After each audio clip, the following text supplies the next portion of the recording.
The seasonal construct, I spoke about that a little bit earlier. This goes to reliability. Right? And we all think about reliability. It's at the top of our mind as a utility. It's at the top of a lot of your minds too, as to how do we serve our load and how do we make sure the lights stay on. We're transitioning quickly as an industry from fossil fuels to renewable energy resources.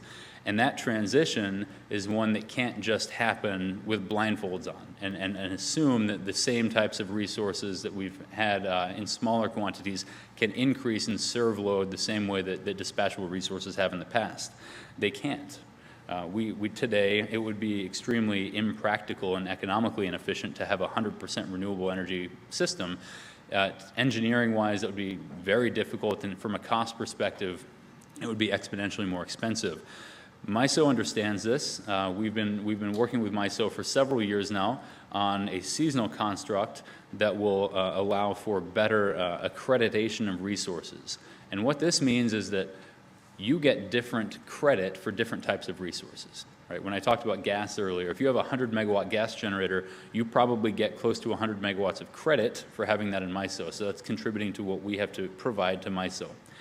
If you have 100 megawatts of wind, under this new construct, we're probably getting somewhere in the neighborhood of 30 to 40% credit for that wind resource. Now in the winter time, that changes. You get more accreditation for wind in the winter, so on average across the year, wind is a beneficiary of the seasonal construct.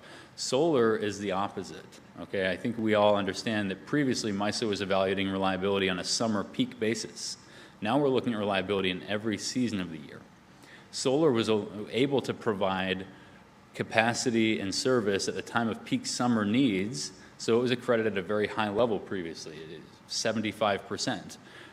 Today in the winter, that has dropped all the way down to perhaps 5 to 10%.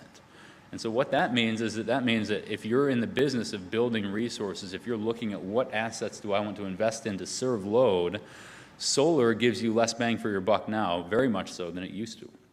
And that impacts investment decisions, that impacts how we think about planning our system, and it really underscores the value of the existing resources that we have on the system today, our gas assets.